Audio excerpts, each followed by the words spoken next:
पहले जो है वो तहरीक-ए-इंसाफ ने आज़ादी तहरीक जो है वो स्टार्ट की, फिर उसके बाद लॉन्ग मार्च, आज फिर उसके आज बाद आज कुटापा जेल चढ़ा भरो है जी। तहरीक, अब जो है अदलिया बहाली तहरीक। तो आप क्या देख रहे हैं, अदलिया बहाली आज तहरीक का अंजाम भी आज़ादी तहरीक की तरह और जेल भरो तहरीक की तरह का ही होगा? आज कुटापा चढ़ा है।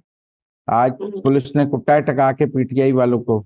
लेकिन मैं एक और बात करना चाहता हूँ, मैं कुट के हक में नहीं हूँ। मैं समझता हूँ कि सियासी रैलियों की इजाजत होनी चाहिए, सियासी जदोजहद की इजाजत होनी चाहिए, लेकिन मैं साथ साथ ये भी समझता हूँ कि आप पाकिस्तान की अदालतों का मजाक नहीं बना सकते रैलियों के जरिए। हुँ, देखें, आप एक तरफ अदालत में पेश होने के लिए कहते हैं कि मेरी जान को बड़ा खतरा है, मैं अदालत में पेश नहीं हो सकता। अगर मैं अदालत में पेश हुआ तो कोई मुझे मार देगा। भाई, आप रैली निकालेंगे तो कोई आपको नहीं मार देगा। आप हजारों लोगों के दरमियान में रैली निकाल कर जाएंगे तो कोई आपको नहीं मार देगा। कोई आप अदालत में पेश होंगे तो आपकी जान को बड़ा खतरा है। आप कहते हैं कि अगर मैं अदालत में आया तो ऊपर से स्नाइपर ऐसे मुझे गोली मारेगा, मैं उड़ जाऊंगा। तो आप जब रैली निकालेंगे तो उसमें स्नाइपर आपको गोली नहीं मारेगा, आपकी गाड़ी को निशाना नहीं बनाया जाएगा। तो पर मेरे मुज़म्मिल ख्याल साहब, में आज के दिन सवाल ये उठता है कि आखिर इमरान खान साहब ने 8 मार्च की डेट का ही क्यों इंतखाब किया रैली के आगाज़ के लिए? वो तो ठीक है कि आज औरत मार्च थी, आज नहीं करना चाहिए था। आज शहर में खवातीन अपने हकूक के लिए जुलूस निकाल रही हैं, ऐसे में जो है वो इमरान खान को अपनी सियासी रैली नहीं करनी चाहिए थी। लेकिन एक और बात है कि अगर इमरान खान को अदालतों में पेश होने पर जान का खतरा है तो रैली निकालने पर जान का क्यों नहीं खतरा है? अगर वो अदालत में पेश होने वक्त ये गारंटी मांगते हैं कि मुझे सिक्योरिटी दी जाए, तो रैली निकालते वक्त क्यों नहीं गारंटी मांगते कि मुझे सिक्योरिटी दी जाए? मेरा मतलब है, सारी बीमारियां और सारा जो जान का खतरा है वो अदालत में पेश होने के लिए है, और सियासी मुहिम चलाने के लिए मुकम्मल आजादी। तो इस तरह तो नहीं हो सकता। मैं समझता हूँ कि ठीक पैगाम दिया गया है इमरान खान साहब को कि अगर आपने इस मुल्क में सियासत करनी है तो आपको अदालत में पेश होना पड़ेगा। आप जाकर पहले अदालत में पेश हों, फिर अपनी सियासी जदोजहद भी कर लें। लेकिन आप जो है सियासी जदोजहद के सर पर पाकिस्तान की अदलिया को अपने पांव तले तो नहीं रोन सकते। आप अदलिया का मजाक नहीं उड़ा सकते। आप एक तरफ आप कहते हैं मैंने अदालतों में पेश नहीं होना, और दूसरी तरफ आप जलसे जुलूस करके चलते रहें। तो एक हद तक जहां हम ये कहेंगे कि आजादी इजहार होना चाहिए, सियासत की आजादी होनी चाहिए, जलसे जुलूस की इजाजत होनी चाहिए, इंतखाबी मुहिम चलाने की इजाजत होनी चाहिए, बड़ा जुल्म है जिन लोगों को आप सियासत नहीं करने देते, वहां ये भी बड़ा जुल्म है कि लोग अदालतों में नहीं पेश होते हैं और अच्छा, ये अदालतों में पेश अदलिया होने के लिए बहाली ड्रामे तहरीक करते जो हैं। है, हम्म। अदलिया बहाली मुज़म्मिल साहब, ये तहरीक जो है कहीं इसका तजवीज़ जो है वो परवेज़ लाई की जानिब से तो नहीं आई?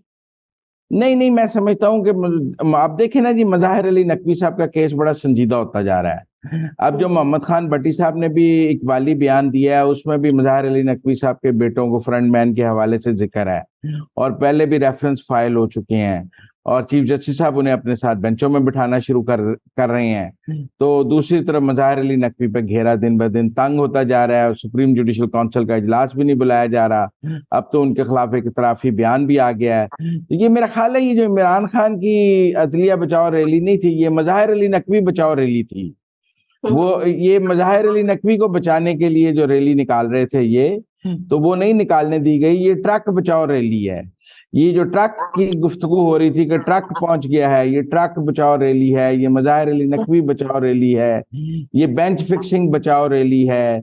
आप ये समझें तो ये जो है ना जुडिशियल एक्टिविज्म बचाओ रैली है, और ये सू मोटिव बचाओ रैली है। इसका अदलिया बचाओ रैली से नहीं ताल्लुक है। तो ये सारा इस किस्म की रैली है। तो इसलिए मैं समझता हूँ कि थोड़ा इस मुल्क में कानून की हुक्मरानी के लिए ये बताना जरूरी है कि जो लोग कानून को मजाक समझ रहे हैं, फिर कानून हरकत में आएगा तो उनके लिए मुश्किलात पैदा होंगी। अच्छा, एक आखिरी सवाल मुज़म्मिल साहब, गैलप सर्वे आया है एक, उसमें जो है इमरान खान साहब की पॉपुलैरिटी जो है, चेयरमैन तहरीक-ए-इंसाफ इमरान खान, उनकी पॉपुलैरिटी जो है वो सरे-फहरिस्त है और दूसरे नंबर पे नवाज शरीफ है। ये बताएं कि इस अगर पॉपुलैरिटी की तनासुब को देखा जाए तो उसके बाद जो आने वाले इंतखाबात हैं, अगर डिले भी हो जाते हैं तो उसके बाद नताइज जो है वो पीडीएम, नून लीग या पीपल्स पार्टी के फेवर में होते हुए तो नहीं नजर आ रहे? देखिए, मैं कोई मुतनाज़े नहीं करना चाहता सर्वे को, लेकिन मुझे इस सर्वे में एक धांधली नजर आई है। देखिए, आपने तीन सियासी जमातों का कंपैरिजन करना है, पीपल्स पार्टी, पीटीआई और नून लीग का। ये तो अजीब बात है कि आप पीटीआई में से सिर्फ इमरान खान की पॉपुलैरिटी लेते हैं और नून में से मरियम, नवाज और शहबाज तीनों की लेते हैं। लोग 36% नवाज के पास है, 34% शहबाज के पास है, 34% मरियम के पास है, तो फिर ये तो इमरान से बढ़ गया। पीपल्स पार्टी में भी आप आसिफ जरदारी और बिलावल दोनों की पॉपुलैरिटी लेते हैं, 34 और 24%, और पीटीआई में से सिर्फ इमरान खान की लेते हैं। क्यों? आप पीटीआई में से भी 3 नाम लेते, आप लिखते कि चौधरी परवेज इलाही और शाह महमूद कुरैशी और इमरान खान की पॉपुलैरिटी ले लेते, 3-3 सारी सियासी जमातों में से ले लेते, तो दूध का दूध और पानी का पानी हो जाता। लेकिन अगर आप सिर्फ एक तरफ से अकेले इमरान खान को लेंगे और दूसरी पार्टियों में से 3-3 लोग लेकर उनका पूल जो है वो डिवाइड करने की कोशिश करेंगे, तो इसको ईमानदाराना सर्वे तो नहीं कहा जाएगा। आप पार्टियों की पॉपुलैरिटी पे सर्वे करें, लोगों से पूछें वो नून के हक में है, पीटीआई के हक में है, पीपल पार्टी के हक में है, ठीक है। आपने लोगों को 7 पर्सनैलिटीज दी और अब नून के वोटर के पास 3 चॉइसेस आ गई कि वो नवाज शरीफ को चूज करे, शहबाज को करे या मरियम को करे। है वो नून का ही वोटर, किसी ने नवाज शरीफ को चूज कर लिया, किसी ने शहबाज शरीफ को चूज कर लिया, किसी ने मरियम को चूज कर लिया। एक आदमी ने सर्वे में एक ही वोट डाला है ना, किसी एक बंदे को, तो फिर नून के वोटर का तो स्प्लिट हुआ 3 में। इसी तरह पीपल पार्टी का वोटर भी सर्वे के अंदर स्प्लिट हुआ कि किसी ने जरदारी साहब को डाला, किसी ने बिलावल को डाला, तो उनके वोटर ने भी, किसी ने, तो उनका वोटर भी स्प्लिट हो गया। आपने पीटीआई का वोटर जो है वो कंसोलिडेट 61% पे दिखा दिया, क्योंकि आपने पीटीआई में से दूसरा तीसरा नाम नहीं लिया। आप ले लेते चौधरी परवेज इलाही को के सदर बना रहे हैं, उनकी अप्रूवल रेटिंग भी ले लेते। आप शाह महमूद की सीनियर नायब सदर वाइस चेयरमैन की ले लेते, आप असद उमर की सेक्रेटरी जनरल की ले लेते, फिर पीटीआई के वोटर के बाद भी 3 चॉइसेस आ जाती ना। तो फिर हम कहते जी बड़ा ईमानदाराना सर्वे है।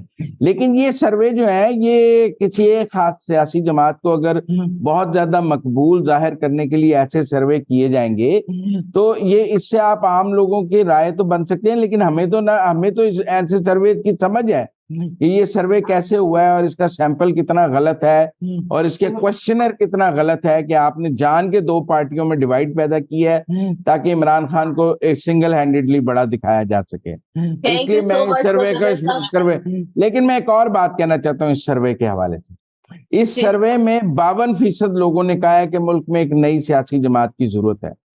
इस मुल्क में जो 50% लोग हैं तहरीक इंसाफ के, जिन्होंने इमरान खान को वोट दिया के हक में 61% ने राय दी है ना, उनमें से 50% ने कहा है कि नई सियासी जमात बननी चाहिए जिसकी ईमानदाराना क़यादत होनी चाहिए।